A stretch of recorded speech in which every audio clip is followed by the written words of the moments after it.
Hello, everyone. This is FrontSpot SoftSkills. And you've been waiting for this session for a long time because it's in English, finally. So my name is Veronica, and I'm the head of the unit here in Poland. Today, I'm located in Krakow. You see live streaming backwards. And we will speak today about many interesting things. We will try to speak about ownership, decision-making, and maybe some emotional intelligence as well. And how did we come up with this topic? We live in a world full of changes, with a lot of stress around us.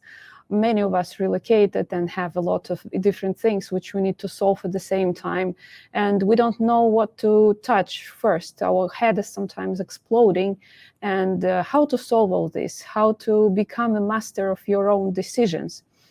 Today we have a special guest. If you attended our soft skills in Russian, you already know this expert.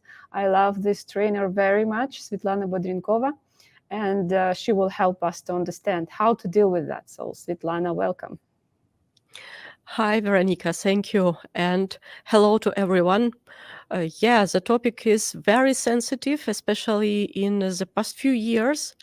And let me, for the very beginning, let me change a little bit the emotional tense in this conversation. The word stress is usually anticipated as something maybe negative. However, our lives are full of stress, both positive and negative.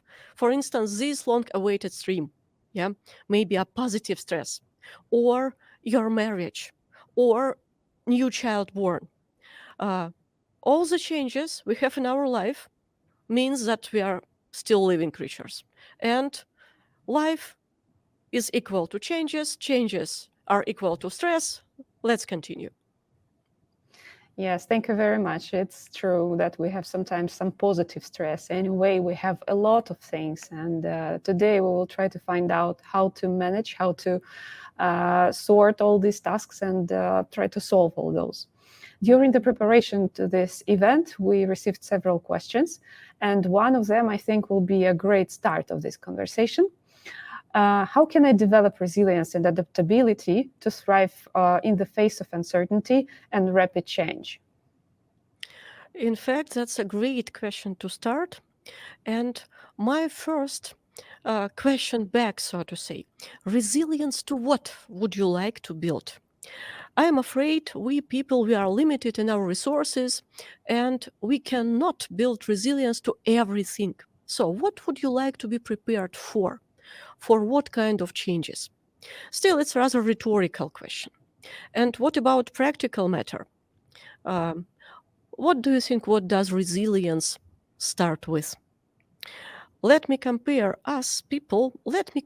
with very sophisticated, very complex machine. Please do not anticipate this comparison as unmeant, not very human. We in IT sphere, we may understand this comparison best of all. Just imagine that we are sophisticated system comprising our hardware and software. And as in computer systems, you may create the best software ever. You may create the most intelligent and performant application. However, if your hardware, if your memory, network connectivity, and so on, if your hardware is outdated or old or not healthy enough, then even the best soft will be of no use. That's why, if you ask me how to start developing resilience, I would suggest to keep very close attention to your hardware, to your body, to your health. Ask yourself, when and where did you do your last health checkup? What do you know about your vital body signs? What do you know about your possible issues or problems? So how good are you collaborating, communicating with your practitioners, doctor practitioners, specialists, especially if you know that your body needs continuous treatment. So please start with your hardware. Check your health. improve or at least do the best in your work-life balance, sleep schedule, um, do your best to eat healthy food, collaborate with nutritionists, for instance, if you know. So start with your hardware. Then, yeah, the software would improve for sure. Oh, Sviatlana, you added so many things to my life, so I need to add even more tasks to my daily life, because we have several tasks in personal life, we have something in our working life, and now again I need to go to the doctor. How to find time and strength to do that, because really sometimes we are going mad because of this amount of tasks, especially when you relocated and you have new life. You have new kindergartens, schools, new products, new weather, absolutely new roads. So to get to the office, you don't know how much time you need. And a lot of things which make you feel stressed. Yeah. So how to work with that? Is there any methodology to work with that? Thank you for emphasizing this point. Yeah, I'm also reluctant. Yeah, still my relocation passed in a very comfortable way. I have just joined my husband in a new country. Yeah, so he has created already very comfortable and supportive environment, and I just had to join him. Still, even in this comfortable environment, I face it with specific challenges, like I missed my favorite cafe or my favorite gym, or I missed my favorite schedule or places where I went to walk with my dog. Yeah, and all those small details, all those tiny details of our life, they combine together to make us happy or maybe less happy. And the best and unique compass to understand how to proceed with it, what to deal with all those overwhelming list of tasks, are our emotions. Listen to yourself. Search inside yourself. Let our emotions be our translators of our needs and current states. Just imagine you are in a new city, driving your new way to the office, yeah, and you understand that you are late because of, I don't know, traffic jam, because of maybe you Construction in Krakow. yeah, or maybe you were not very good at with planning your road. Yeah, it happens. Yeah, and you can now you can feel a lot of different emotions. It may be anger, for instance. Colleagues are waiting for me. I have so important task in the office. Wow. Or it may be kind of fear or sadness. Okay, what will they think about me if I am late? Yeah, and so on and so forth. Let our emotions be our translators, our prompt feedback with their life, with our life, with this life. If you feel anger, what does it mean? It means that actually you see some kind of obstacle between you and your goal, and what can you do with this obstacle? Yeah. Or if you feel sad, it means, or if you feel fear, it means that you lack resources to deal with the obstacle or with the problem on your way. So do your best to identify. In fact, emotional intelligence is your better friend here. And do your best to identify what is the sign that your mind sends to you through those emotions. And it means that if you feel that, if you can translate this feedback from your emotions to the useful actions, it means that you have done the first step to adapt and to resolve the issues. I remember we have a question also which was prepared before from one of our viewers about self-awareness. What role does self-awareness play in becoming master of your decisions, and how can individuals enhance their self-awareness? I think this question perfectly fits to this part of the conversation when we say about our emotions, how to treat them, how to work with them. So maybe something about self-awareness, how can it help us? Yes, sure. Self-awareness is the only and ultimate way to become the master of our own decisions.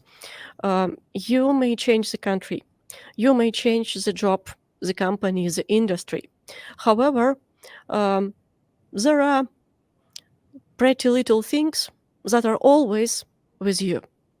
Your needs, your feelings, your thoughts, your behavior. So if you are aware of your internal drivers, why do you need this or that? Or why you reject some specific opportunities or needs. Yeah, if you are aware of what are your drivers and what are your ultimate goals, then of course you can invest your attention into something that is really important for you. You know, it is a proverb in English: pay your attention. Yeah, if somebody encourages us to attend the training, to read the book, to do something that needs our attention, usually we say, please pay your attention to this idea or this book and so on. Let me enhance this proverb a little bit. We pay by our attention. And we pay by our attention for specific movement, interest, needs that we prioritize or reject as less priority or as no priority. It is especially important today because we live in the world of social networks, of marketing, and so on and so forth. Every day we see a lot of success stories, yeah, and sometimes we catch ourselves that, oh, I'd like to be like that, or okay, I also like to have this. Still, if you are aware of your real desires, real needs, then you can take a look at the picture, at the nice maybe presentation or Instagram post or whatever. You can endorse your colleague for achieving that. You can admit that, yeah, there were a lot of efforts invested. Still, I know my way and I follow my way. If your self-awareness is on track. Yeah, And this what is a very about good comment. Definitely. It is very what hard about when you see somebody who has the perfect picture in Instagram or in Facebook. Think, wow, why I can do like this? Because I have a lot of problems in my life, and how this person deal with these problems every day. Because this person also has kids, I don't know, rents an apartment and has a lot of other problems. How this person deals with that? Why I cannot do that? in fact, we do not know how this person deals. Yeah. How Yes, does this maybe person deal with the not problem? dealing at all. Who knows? Yeah. By the way, the same with our office life, the same with our careers, with our promotions and so on. Yeah. Sometimes we follow our friends or colleagues, seeing that they have new role. And once again, LinkedIn usually helps us. Yeah. Or we see that in our corporate um, digital platforms that, yeah, this person is promoted once again, or this person appeared to be a hero of an interview, and so on and so forth. And it may serve for us as both our driver, if it highlights our internal need, or kind of distractor, or kind of subject for being jealous. By the way, jealousy is also a very important emotion, very important feeling. Usually it helps us understand that, yeah, I may have some benefits from this, yeah, or I am worth to have also something like that. So jealousy is a very powerful source of additional resources, emotions, drivers, energy, if invested properly. Mhm. Is it, like you said about the stress, can it be treated as a positive emotion? Oh, actually, stress is Quickly. not emotion, is a state. Yeah. Okay. However, um, as with everything that we consume from this world, yeah, eating healthy food is okay as long as it moderate. However, if you take too much, yeah, it's not very healthy, not healthy anymore. Drinking a glass of wine with friend on Friday evening is okay if we are consciously limit ourselves with one glass only. However, with one bottle, yeah, it may be harmful. The same with the level of stress. We need to be a little bit stressed, a little bit, yeah, for better performance, for striving to the better, for checking our limits and enhancing those limits. However, if the amount of stress becomes overwhelming, then we stop doing, we stop performing. So it depends. And for every person, this threshold is different. So it's very necessary, it's very important to know this threshold, to know what do charge your internal battery, maybe a good movie or a good book or a walk in the park or hanging over with friends, and what discharge our internal battery when you lose your energy in non-productive conversation, in dumb scrolling of social networks and so on. So know yourself, nothing new. Mm-hmm. Okay, so getting back to the circles of concern, we have many things that disturb us, right? Mm-hmm. Something which disturb us at work, probably some issues which we face during everyday work, something which we face in the family, maybe something on the street or outside, something like that, or a political situation, or we can speak about different things which are related to the global news. How to deal with all that stress and all these emotions and all these issues and problems. Yeah, thank you for raising the point. And in fact, we are concerned by many things. However, we cannot influence on all of those things. And our resources, our time, our efforts are limited. So we need to invest our resources wisely. And let me make our audience familiar with the concept of Stephen Covey, of a very famous business writer, inspirer, speaker. In his flagman book about 7 habits of highly efficient people, Stephen Covey has introduced the concept of circles of our life. And he has introduced 3 circles: circle of concern, circle of influence, and circle of control. Let me share, I have prepared few slides, so let me share those slides with you and comment on the concept. Yeah.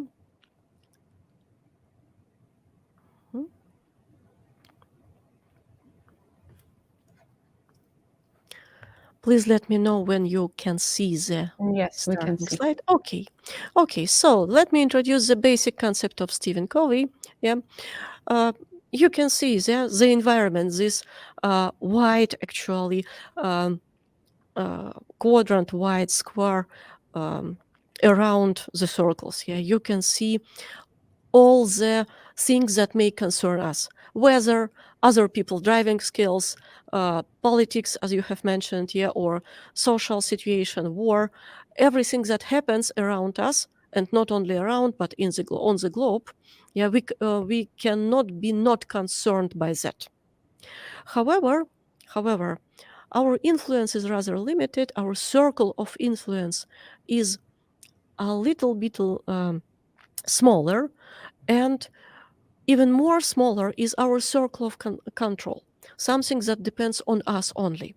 And let me continue this story.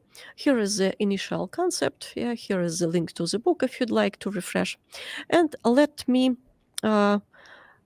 present this circle of concern. You can see this list that somebody is not right on the internet forum, or technologies are the risks for our world, or maybe your neighbors listen music too loud or something like that. Yeah, so something that you can feel, you look and feel, however you have no influence of. What do you think?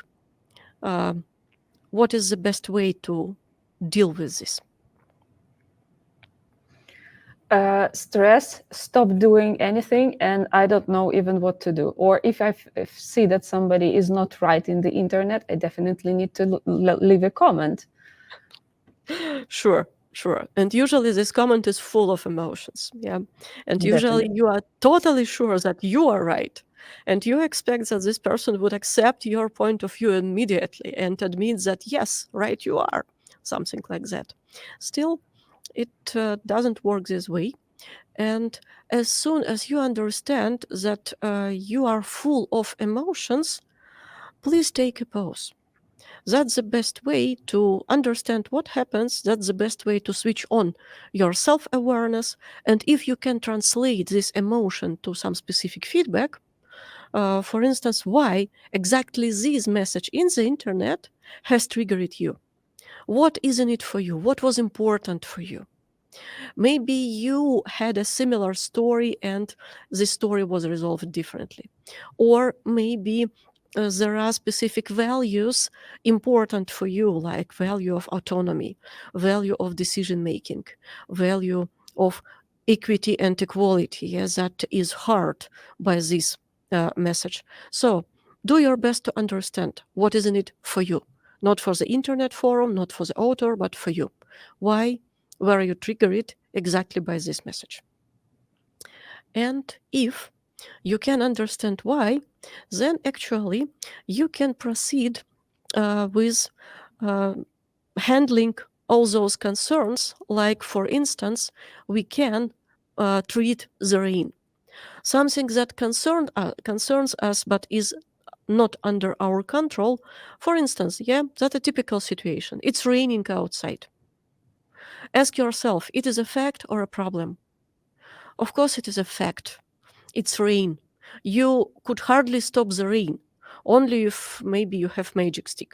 However, just a simple mortal, just a normal person cannot stop the rain. What is the problem? So rain is a fact.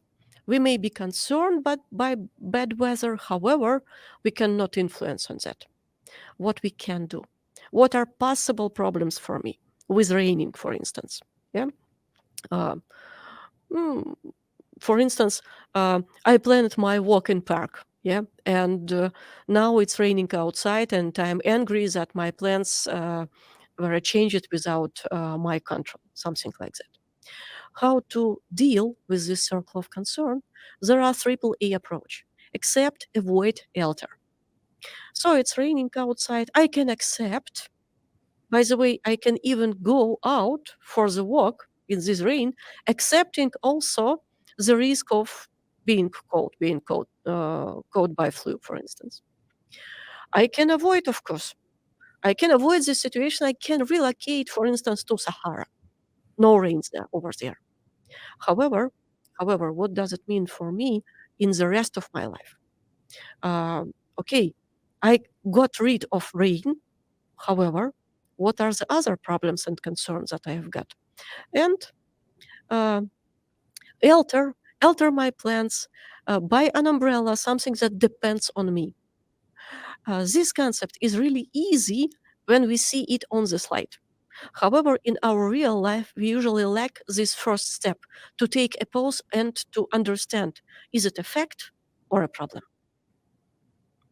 Yes, it is very difficult. And when I was thinking about all this triple A, the hardest probably and the most adult would be to accept. And you need to stop your emotions, stop thinking that this is a problem, accept that you have this issue, problem, whatever. You need to think about it, accept it as an adult, and try to do something with this. Because avoiding, probably this is a childish attitude. You just close your eyes and say, I don't see this problem. Or like Scarlett O'Hara said, I will think about it tomorrow. Maybe this is also a good approach. When you have a lot of emotions, you just close your laptop or whatever you are doing and what is bothering you and say, I will think about it tomorrow, or I will think about it in an hour, and just take this breath and proceed with further actions. And what about alter? This is also probably quite a mature attitude when you can find a solution. This is actually finding a solution. Once first you accept and then you find a solution. So this is difficult. And as you said, it is very difficult to apply it to a normal life, to your personal life or working atmosphere.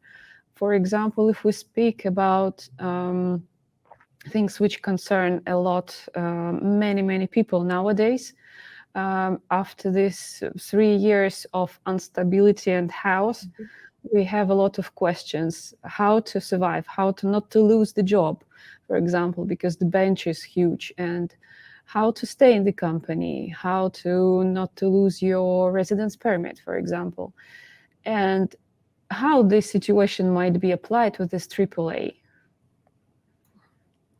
Yeah, thank you for raising the point about our jobs, and about the instability. I am with the company for quite a long while, for a very long while, and so you are, I suppose, Veronica? Yeah. Yeah. And in my tenure, I have witnessed 4 times when the company was up and down. Starting with 2008 after American recession, and uh, I'm sure that it's not the final up and down, something that we witness in the last few years. And yeah, losing a job, especially if this job is directly connected to your residence permit, may seem a tragedy. May seem kind of life issue.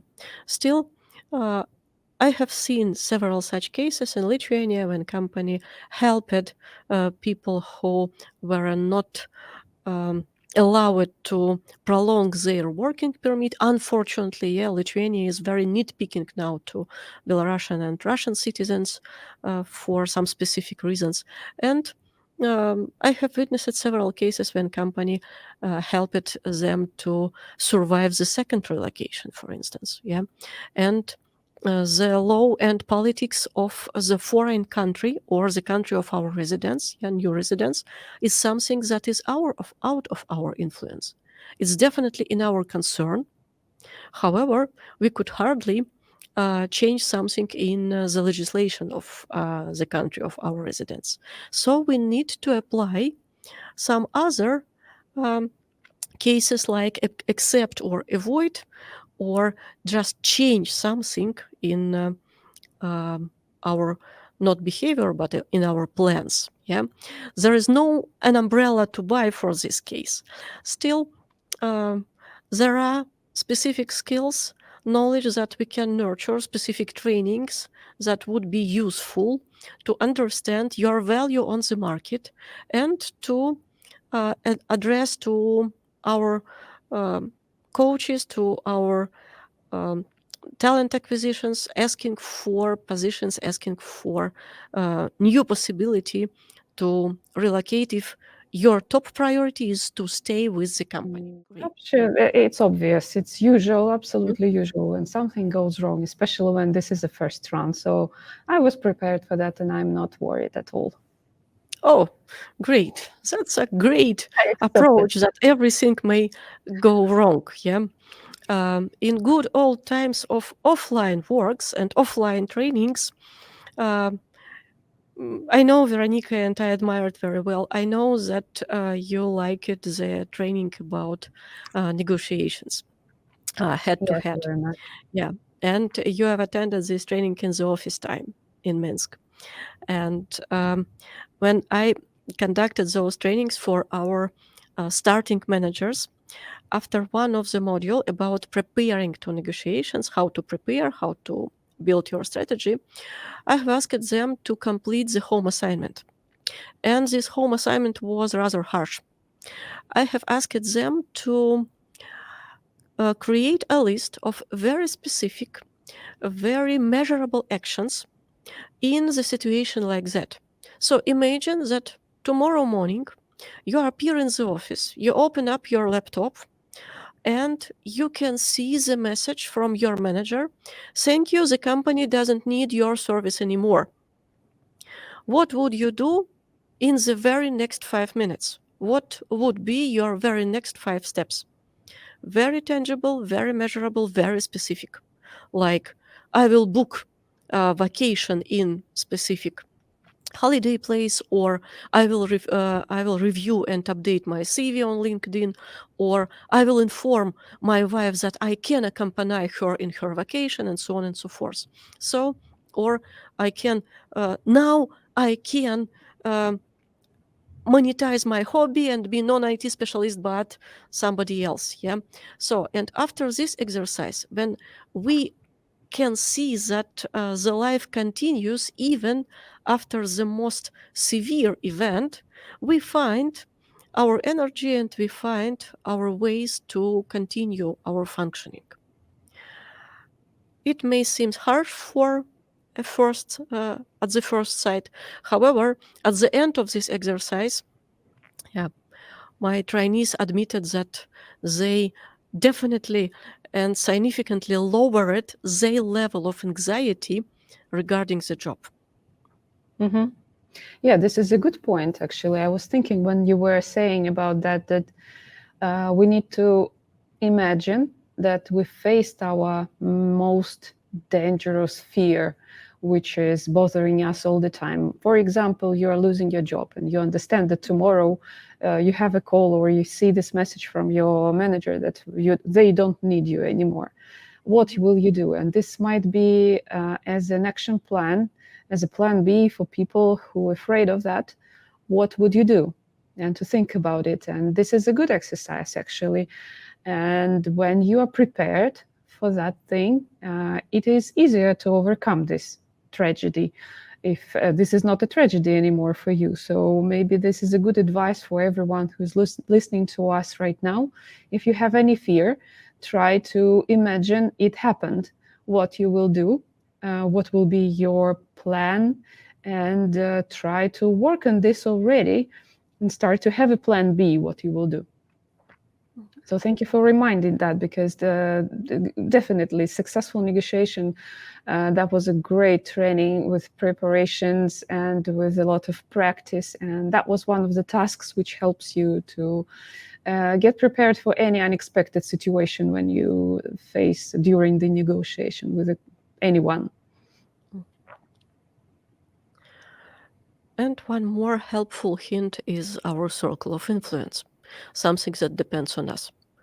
What do we do if we face something unexpected or something that we are not very happy with? Only we are responsible for our behavior, for our choices. Yeah, we could hardly stop feeling. We cannot make ourselves experiencing joy instead of fear. Yeah, or we could hardly stop feeling sadness if we think about the overall global situation. Still, we choose what to do next, what to invest our efforts, time, and attention. Yeah, what to pay by our attention, and feeling sad. Think ahead. What can you do to contribute to this, to resolve to this situation to be resolved? Maybe you can donate to a specific and validated charity fund to help people that are in worse situations than you. Maybe you can volunteer for specific projects in the internet. There are a lot of helping people with their digital issues, with digital problems. Yeah, so where to invest your time and your efforts. Mm-hmm. Yeah, this is a good thing. And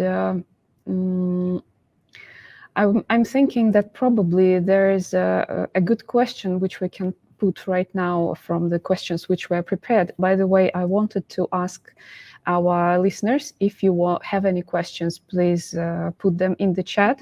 I'm trying to monitor and see if there are any.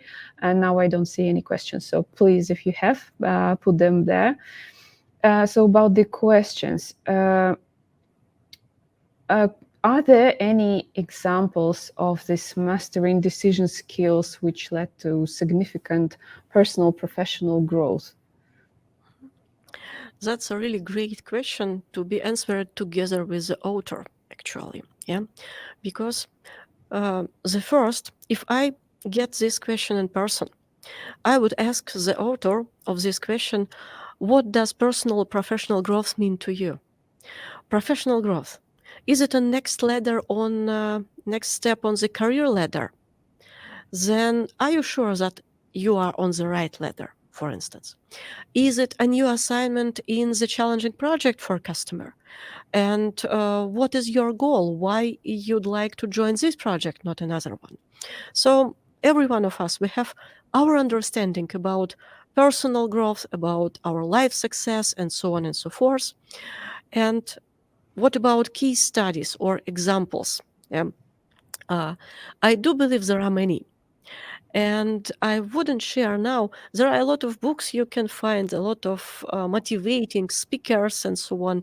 However, the first and very important step, once again, it's about influence and control, is to ask yourself and answer this question: what does personal growth mean for me?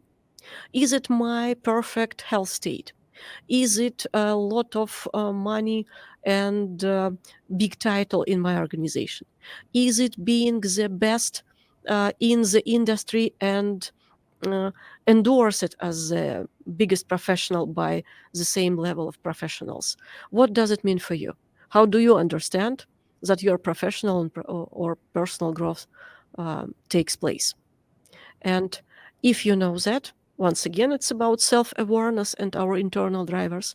If you know that, you can start looking for examples, or you can start looking for the skills that you need for acquiring this, for boosting this growth.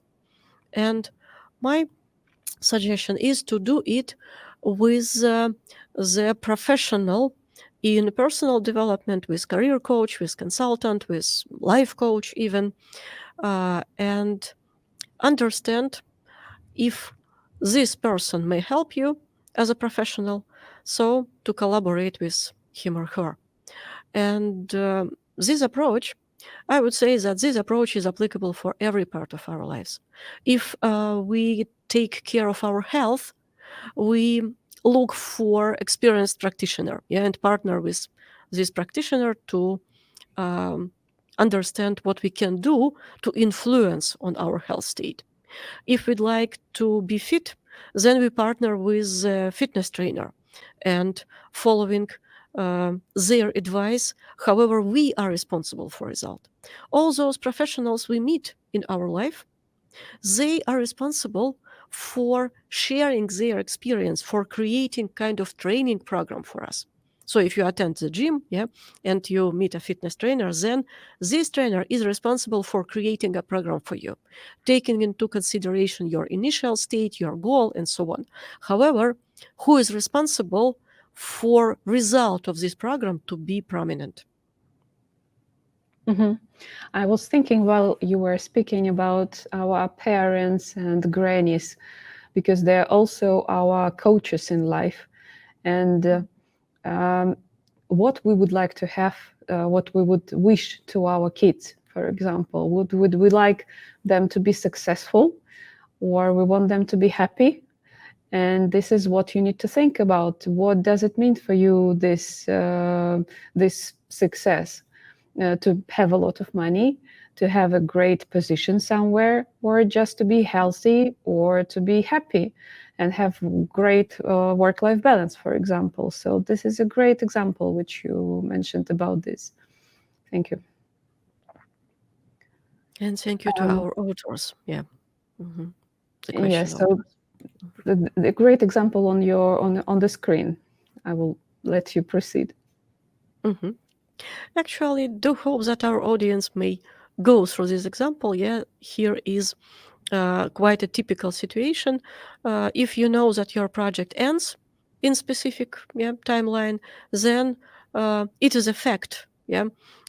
If your customer or your project manager announces that, guys, we are done by June 1st, yeah, for instance, it is a fact. You may accept it, pretending that there were nothing to do. You can avoid that, by the way, even changing profession or industry or the company or whatever. Or you can add something, you can alter your skill set, you can ask for specific suggestions, recommendations, consult with our recruiters on trendy skills, and you can invest in yourself.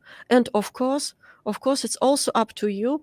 You can start whining, complaining, and doing nothing. Or that's the first option. Yeah, nothing to change. Maybe start whining.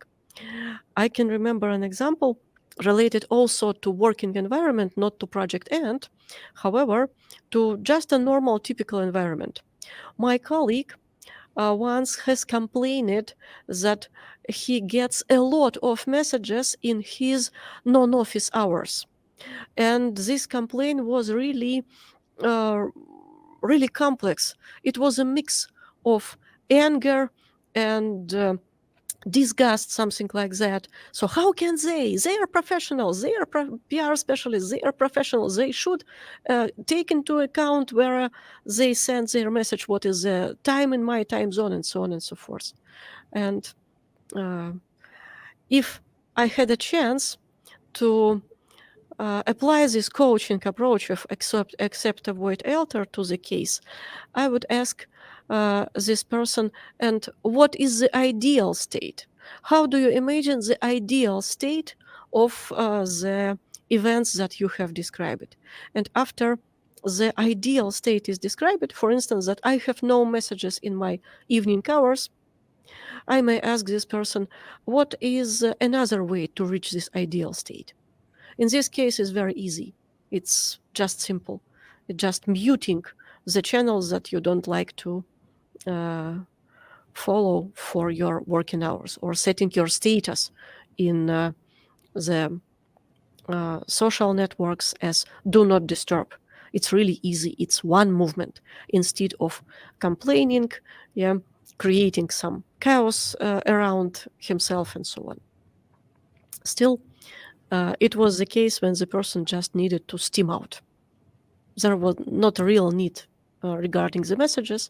It was a need to just to scream and steam out. It happens also. Yes, this is about emotions as well. So you need to stop your emotions and think about the solution and just mute the messages, as in this example which you mentioned. And again, one of the questions which we got from the preparation stage, in your experience, what are the common pitfalls people face when trying to control their reactions to external challenges, and how these be overcome? I'm lost a little bit. So you have you can have pitfalls when trying to control your reactions to external challenges. How to overcome all those? Yeah, of course, we all learn. We are lifelong learners, and it may happen that your first, maybe not reaction, but your first analysis of the situation may be not very proper. Yeah, the common pitfalls. Let me enlist something like that. So, first of all, very common pitfall is to look to the internet, to ask community. Something like, oh, I have the situation like that. What to do? What can I do? And you will get a lot of advice, a lot of suggestions. However, those suggestions will be based on their experience, on their view of the world, and on their needs. For instance, with this colleague who has complained about the messages, yeah, if he asks the audience, what can I do? Yeah, a lot of advice may come like, go to the marketing, to the PR director and change the processes, or something like that, or just forget about it, or just leave this company, or whatever. Still, to understand what is your right way, you need to understand your need, your internal drivers. So relying on the internet maybe is the most common pitfall nowadays, because we know that Google knows everything, or ChatGPT today. Yeah, ChatGPT today knows everything. Still, they know the average, or the most popular, the most often solution, but not ours. So that's maybe the biggest and the most evident. Then, if we try to control our reaction, like we can control, for instance, this glass with the water. Yeah, if I control my reaction, if I press this glass of the water, for instance, it's my reaction, and I say that I wouldn't react, I will have no feedback, I will keep silence, and so on and so forth. Yeah, it's like holding this glass of water with my hand for quite a long time, and um, as longer as I hold it, it becomes heavier and heavier, and sooner or later I will drop my hand. Maybe the glass will be broken. And in the same way, if we try to hold us as non-emotional people, I do not react, I am not angry, I do not think about that. We invest all our resources into battle with ourselves, and so you struggle with yourself. Who is the winner? Thank you very That's much for your two of the answer. most important things. Yeah. Mhm. Thank you. So I see another case study. We can go through this one. Mhm. Once again, quite typical case study. I use it to work a lot with our engineers, passing interviews with customers. And usually I have heard a lot of complaints before those interviews that customer doesn't know what they want. Customer asks stupid questions, or how can I explain to a non-technical specialist what is the difference between microservices and monolithic architecture? Yeah. Um, and here is one more typical concern in our communication with customer. Yeah. Or for instance, if a customer, our business users from customer side complain it that we as a company or you as a technical specialist is not affordable anymore, or they cannot find the common language with you. Yeah. What are the facts and what are the problems? Fact, and that's the fact, that customer can always uh, transfer some part of projects or work to other vendors in today's, especially in today's world, in highly competitive world, especially in the world when the digital companies separate with the people on mass basis. Still, it is a fact. Customer always may transfer their project to other vendor or hire another specialist. Customer decisions is out of control, of course. And what are possible actions to influence on this decision? Which one? Which ones? Maybe our audience may provide us with possible ideas. What can we do to influence the situation? Yeah. Or what is? You can write in comments if you see any solution to this. What Mhm. would you do in such situation? Mhm. It is especially important today when we as a company, we decided or we declare it that our next focus for the next 2 years is the focus on client services, yeah, client centricity. And it means that we need to change our mindset from competing or from struggling between business and engineering to collaborating. Collaboration is usually the best way of any communication and collaboration, yes, if we can say like that. Mhm. At Still, least to start with. Mhm. We yes, I don't cannot see always end up, yeah, with collaboration. However, yeah. any replies. So let's maybe proceed with the next case Mhm. study because I know that you have some more. Mhm. It looks like, yeah, we can proceed. And here is the answer. Just in case that we have no answers from our audience, I have prepared the screenshot from a real training conducted by me with one of our account a few months ago, and you can see that they have found their circle of influence in communication with customer. Yeah.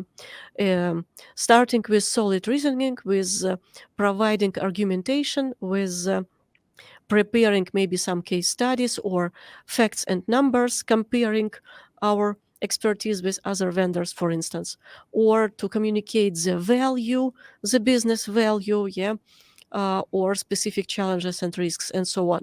So you can see several uh, tangible actions that can be applied if we like to influence on customers' decision. We cannot make decision on behalf of customer.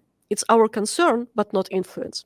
Still, we can provide the most comprehensive and valid information to help customer with the decision. And that's the limitation of our liability. Even in the situation when you think you cannot do anything, you see you have several solutions proposed by someone, by other people. So that's great when we have some possible outcomes. And maybe for the almost end of our conversation, the same approach may be applied to the retrospection. If your team conducts retrospectives, you may apply the same approach about concern and influence while analyzing, having retrospection after heavy issue or after some painful event on production, or if you anticipate that something may be not very prominent in the nearest future. So you may start with asking your team, writing down all the pain points, all their concerns about environment, about customer, about company policy, and so on and so forth. So all the concerns to be jotted down on the whiteboard or on the mirror board. And then you can help your team ask questions to identify whether it is a fact or a problem. Fact, it's about circle of concern. It's raining outside. Influence, it's something that we can do. Change our plans or buy umbrella or whatever. And quite often you will hear, if you are a team lead or senior specialist in the team, quite often you may hear, I can't do anything about that. And then you may challenge this approach with the question, what would you need to happen? Or as I have suggested in previous case, what is the ideal state? How do you imagine the ideal state of similar situation in the future? Or what is one small thing that we still can do? And then after proceeding step by step, you may you may fill in this circle of influence completed by small steps, by some actionable items that can change, first of all, your attitude and empower you to influence on the situation, at least to the extent you are able. Mm-hmm. Thank you very much. So it looks like we need to think about many things when we try to make a decision and come up with some of the solutions. What I recall as a summary, because time is almost over, we need to think about our emotions and try to come up with some solutions for our emotions and stop them. And then think about the resolution and the ideal state, which you mentioned. And we need to think about our health as well. And there is a checklist which you suggest to come through, right? Yeah, that's the final image, just to understand, for instance, how to apply, how this circle of concern maybe or was applicable, for instance, to the pandemic situation. Outburst of pandemic, it is a fact. Of course, we are concerned. However, we can have some control, or we have most control over that. And in majority of the situation in our life, we do have a choice. By the way, changing nothing, continuing doing, continuing functioning as we have functioned before, it is also a choice. Yes, this is also an option. When we have many things to do, sometimes we can choose do nothing, just to have some rest, relax, and think about yourself and take care about yourself, not doing some actions, right? Right. Because this is really important. Okay, thank you very much. I think that I have no other questions. Let me check again if we have anything in our stream. Looks like no. So, how to become the master of your own decisions? Do you have the right answer to that? A short one. Know yourself. Search inside yourself. Start with that. Yeah. I would even add here that you are not alone. Usually, you have someone, just need to look around and see who might help you, at least with listening to you if you have any problem. So, this is kind of philosophical final of this conversation. Thank you very much, Sviatlana. I hope that that was useful for our audience. We will have more speakers, more soft skills, and if you have any ideas of anything which you would like to go through, then we will prioritize our list and decide what will go the next, because now we know how to make decisions. So thank you very much. Thank you guys to the audience, and thank you to all people who were helping us with this stream, because we have a lot of things here today. And thank you, Sviatlana, again. Thank you, Veronica. Thank you for having me, and good luck with this initiative. Great. Great Thank initiative. you. Have a good day, everyone, or Have a evening. good day. Bye.